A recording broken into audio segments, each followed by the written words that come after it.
Happy New Comic Book Day, webheads! Yes, it's Wednesday, New Comic Book Day, and today is the day that Ultimate Wolverine issue 1 is released. So I have a feeling it's going to be a highly anticipated comic book day for a lot of people out there. So good luck in finding your copy and getting those variant covers. I'll see you in a second. Welcome to Spider Slayer's Comic Book Hall, fans. This is episode 672.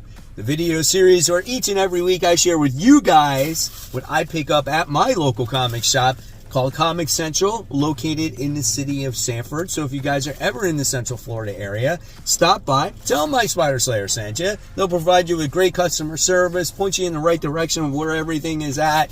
Guys, great store. Alright, so not a huge haul for me, and I was pretty good on the variant covers this week, guys. So here we go. Let's dive into the mysterious black bag. So the haul is not super big this week. I think there was some like highly anticipated books, but there wasn't like a ton of books, right? And then there was probably a new independent comic book that I really wanted. I think it's called like Behemoth. But my shop didn't have it, and I missed out on getting it from the FOC, so they didn't actually wind up receiving it. So I think it was just for the people that put it on there. So I'm going to have to find a copy or read it digitally so I can discuss it. All right, so let's dive into it this week, guys. So we got the Chip Zdarsky news. We got the Smelliest Comic of the week right here. And now we'll go into probably what everyone is expecting is, yes, Ultimate Wolverine. This is issue 1. This is a variant cover. I did not get a 1 in 50 or 1 in 25. I wound up getting 2 copies for cover price. I was a good boy this week, guys, after I spent that money on that Transformers comic book. But this is a pretty good looking book. If you guys want to see the interior, let's check it out here. So that I can't show you, but here is a couple of pages in here. So yeah, that's pretty good. It looks like it's going to be kind of a bloody book, right? So let's check it out right there. So this is all I'm going to show you, because I don't want to spoil the book for you guys. Okay, so yeah, I'm definitely looking forward to that. The next book we have is Feral, randomly, and this is issue 9. Great series as of right now, guys. Right now the cats are in this cat hoarder house, and a lot of these cats have the rabies in this room, and now these cats might get released. You gotta love the freaking facial expressions in this comic book. It's so good. Reminds you of like a Disney cartoon, and yeah, it's just awesome. Oh my god, there's so much good stuff going on. I don't want to show you anything. It's so awesome, dude. I can't wait to talk about it on the new series Indie Gems, right? So if you guys haven't checked out the new series, check out Indie Gems, where I highlight the independent comic books. Obviously, I still have Worthy Ones, where highlights the new issue ones, right? And then I have the new series called Marvel vs. DC, which is still like after the poll, but I put a Marvel comic against a DC comic. And then we see at the end of the year who has the most books that had the higher grade. So check out that stuff. Speaking of Ultimate Wolverine, I got the regular cover, so we wound up scoring that one. Okay. And then I got the Question All Along the Watchtower Hunted. This is issue 3 of that series. The series has been pretty decent so far. I wouldn't say it's like the best thing I've ever read, but it is kind of cool to see these different cast of characters that maybe you don't normally see or don't grab the spotlight in a comic book. So it's cool to see Blue Beetle and Batwoman and the Question in here and whatnot. So yeah, it's decent. It's all right. It's a mini series. I think there's only like 6 issues of this or something like that. I don't know. So yeah, there's that. And then we have another highly anticipated book, I would say. This is Rogue issue 1, The Savage Land. So obviously got that gorgeous main cover from Kari Andrews. I think it's an absolutely beautiful looking comic book. Now let's check out the interior artwork to see if it looks just as good. So there we have Savage Land Rogue. And curious to see what the story is really going to be about there. That's the way it looks in there. me, I think she looks a little thin. I think she could be a little beefier, in my opinion. But yeah, we'll see. Maybe it's because she's been on the island and maybe she's starving and she's thinking of her family and stuff like that. So yeah, I don't know, man. We'll see how this goes. So Rogue Savage Land issue 1. And then I got the J. Scott Campbell variant edition of that, as well, as I've always been a fan of his cover art. So that's pretty cool. Again, I stayed away from the variant covers for this one as well. And then I wound up getting the Incredible Hulk issue 21. This book has kind of lost its luster for me.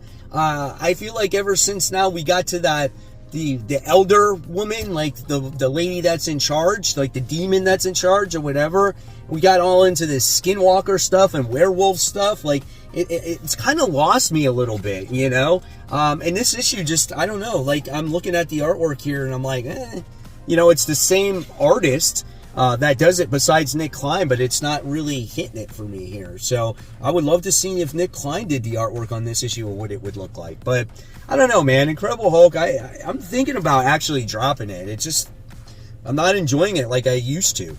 Then we have the Miles Morales Spider-Man. Miles Morales Spider-Man.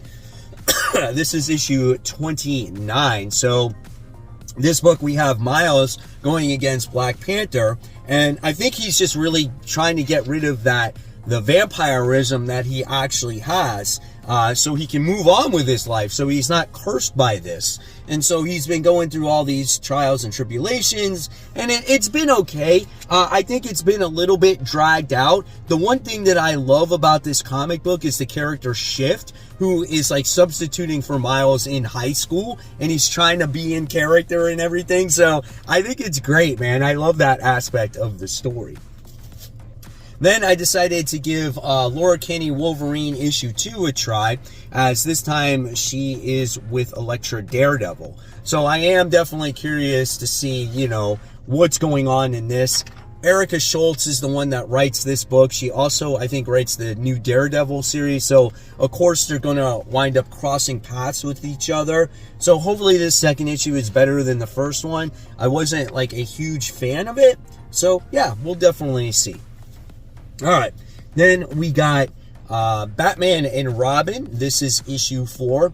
I love this series. I think it's a lot of fun. The interactions between Bruce and Dick are awesome. I love how, you know, it's year 1 and he just like adopted a Dick, and you got child services coming in, and then you still got the street level stuff that's going on in this comic. But really what makes this book for me is Sam Nee's artwork. I think it's second to none, and it does definitely give you that vibe of a year 1 story, and again, that gives you that street level vibe again. So really cool and awesome book. All right. And then we wound up getting, finally, this was delayed, Green Lantern Fractured Spectrum. This is issue 1. I almost said Fractured Spectrum. Yeah, you guys all know how I can't speak correctly. But anyway, this one is done by Jeremy Adams, and it's a book I've been highly anticipating just because of the Green Lantern run that he's been writing. And if you've loved Green Lantern, you're going to probably love this book. The artwork looks quite interesting. It's done by Ken Marion. So check out the artwork there. A little bit more cartoony. They make this Sorrow character look like he's freaking super buff, man. Like, this guy cannot be stopped. Check out that artwork. So it's much different artwork than maybe what you're used to seeing, especially from the, you know, Jeremy Adams Green Lantern. It's more like, I would say, like an anime style. But yeah, I'm definitely on board. So with that being said, guys, let's give a shout out to the webheads out there. Our first shout out of the day goes to Mike McCool, who is sharing his amazing Spider-Man. This is issue, I think, 68, if I stand corrected. This is obviously the issue that I use to the intro of the weekly comic book haul. That's pretty awesome. It's a 4.0. Congratulations, Mike, for sharing. I thought that was pretty cool and very fitting for this haul.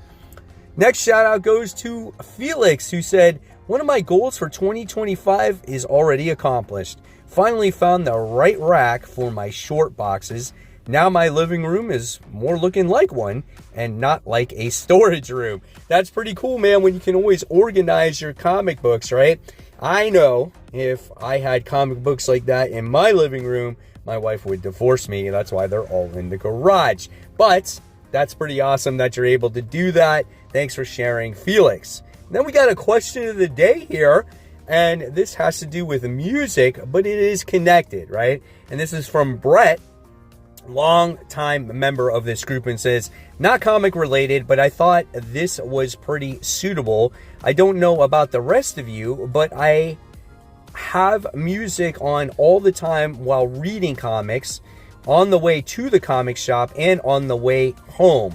And he loves his 80s music, so he loves Van Halen. So that's pretty cool that he shares that. But what I want to know, what do you guys listen to on the way to the comic shop and on the way home? Do you have a favorite song? Do you have a favorite band? Let me know in the comments below. And if you want to be part of the group, just head on over to Facebook, search for the group called Comic Book Corner 2.0, Webheads Unite. It's over 2,400 members strong, guys. And you have to answer the questions to get accepted to the group and follow by the rules. And once you do, I will allow you to be part of this great community that has accumulated over the years. And we share everything and anything when it comes to comic books, whether it's the new Aquaman series, the gorgeous short boxes, albums, your thoughts on the way Batman looks, just all kinds of things related to comic books, obviously within reason. And of course, guys, you never know when you could get shouted out on future New Comic Book Day hauls. We're back, and the next book I'm talking about today is Nightwing issue 122. So yeah, we got Bloodhaven that's just in disarray. We're dealing with this whole Spherical Foundation, right? That took over the Bloodhaven police. They're flying around in jetpacks and whatnot. And Dick is just really angry about all the situation that is going on, and he's trying to gain control of his city once again. And his sister's involved, and it looks like it's also going to be a flashback issue with him and Bruce. So that could be a lot of fun too, way back when he was Robin. So it's like we almost get two Batman and Robin issues in 1 week, right? So that's kind of cool, man. Definitely looking forward to it. All right. And then we got some independent comics here. We have Dynamite's Space Ghost, right? So this one is really cool. Love the cover here. This is, I think, the second part to Space Ghost dealing battle against this Metalis character or whatnot, and Jana and Jace are the ones that are going to have to go in and save him. He crushed his gauntlets, and but the artwork in this is just second to none. And again, this just reminds you of almost like a Batman in space, but the artwork is like top tier. This is probably one of Dynamite's best comics, best artwork, just all around, just a fantastic read. So definitely looking forward to this. One of my surprise picks of 2024. The next book we're talking about is Minor Arcana. This is issue 5. So our main character is in this town. She's trying to, help her mom. Her mom is sick, and her mom was a tarot reader, and she finds out she has these abilities, and she winds up going into these weird different places, and she's affecting other people. Well, now it looks like it's going to affect her because she gets to see possibly, I would think, her grandfather, and her grandfather died when, she was like super young. And so I'm really interested to see what's going on in that story. And the artwork is very distinct from Jeff Lemire. Like, it's his artwork. He has his own style. And I like this story. And I'm very curious to see, what's the grandfather's involvement and how our main character, I don't know if her name was Amy, how her powers, evolve, right? So really, really good stuff. All right. Then we have Gunslinger. This is issue 39. So it looks like we got Javier, who's gaining his powers back. The dead zones have closed, I think, once again. And it's great to see him back in action instead of him all beat up, right? And yeah, man, this is just a really fun book here. And I'm going to see it's very curious to see where all the Spawn books are going to go. Very soon, I think there's going to be a good jumping on point for a lot of people, because this says Hell on Earth is coming. And so I think that's going to be the major event that's going on with all the Spawn books. And again, it's still $2.99. All right, now we have the penultimate issue of The Moon is Following Us, done by Daniel Warren Johnson, and another great series. This guy is a father, right, and his daughter is sick. Him and the mom are going after this daughter who's in this coma-like state, and they go through this world that is all based off of her dreams. And it's just an absolutely awesome book. Same like every other book that he writes, it's always full of emotion, lots of action. It's definitely a page-turner, and I can't wait to read this second to last issue. All right, and then for the G.I. Joe fans, we got G.I. Joe. This is issue 3. Really solid book. I got this Finch cover. I think Finch is a fantastic artist, especially for cover art. And we're just going to see the continuation of just like Cobra and the Joes go after all this Cybertronian technology. We get to see the early stages of like Destro and Cobra's relationship with each other.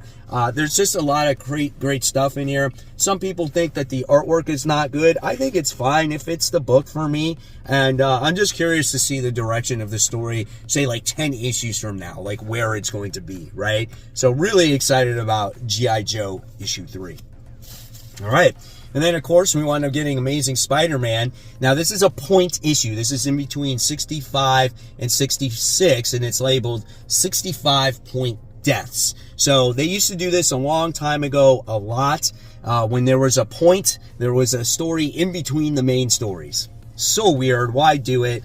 I don't know. Just label it 66. This one's not even written by Joe Kelly. It's written by Derek Landy, and the art is done by Kev Walker. So here's the artwork that you can expect in this issue. How it ties into the story that's going on, I don't know. We're going to have to read it to find out. But it's just definitely different type of artwork than maybe what we've been getting here. Maybe it slows the action down a little bit. So, yeah, we shall see. And here's a book that a company that I haven't invested in a while because their schedule is always up in the air. But I heard this book was very good. And this is Scott Snyder and Jock's You Won't Feel a Thing. Check out that cover. Like, and I know this is about some like serial killer, and something like that. I don't quite exactly remember what it is, but I heard it was very good. So I definitely want to give it a try. And here's the artwork inside here. So again, this is not for a younger audience. I wouldn't recommend it for that. But yeah, I'm very curious to see what this book is. So yeah. And that is the regular books for this week. So now it's time for the Smelliest Comic of the Week. And the trend here has been buying these World Finest books. There's a big run of them, and every week I've been picking them up. They're like $5, $6 a piece. This is issue 216. And this is great because you got Superman and Batman here going, have you seen our missing sons? And you got this guy, he's like, nope. And he's got like the weed in his mouth. And they're right there. They're like right there behind the door. How don't you see that, bro? Oh my God, it's so funny. So let's open this up and let's see if this one smells. Let's see. It's in pretty good shape. I don't think it's going to smell. Oh, it smells good. It's strong though. It's potent. It's got that traditional smell. I don't know what's going on up top there. It's got maybe some cigarette burns. Maybe someone was like, had it on the table and was smoking and said, oh shit, I got some ashes on my comic book. Here's the interior artwork right here. So it looks pretty cool. Let's smell inside. Oh yeah, it's a little potent, man. It's a little bit more than that. Just that old school comic book smell. Here's got some Batman doing some action, right? And I don't see, where's the Superboy and Batman, Bat Kid or whatever it is, like on ice. I don't see that. It's like you're ripping people off there, man. So whatever. That's cool. Oh yeah, there they are. Look. See, he's in frost.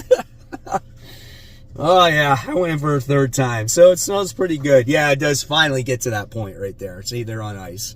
So, yeah, and that's that. So there you have it, guys. There's the haul for the week. Hopefully you enjoyed it. Hopefully you enjoyed the smelliest comic of the week. Let me know what you picked up this week. How many variants did you get? And as always, guys, I'll leave you more content right here for you to click on. And of course, guys, remember, support those local comic shops. Keep buying, keep collecting, always read your comics. And guys, have a great new comic book day. I'll see you tomorrow on Worthy Ones.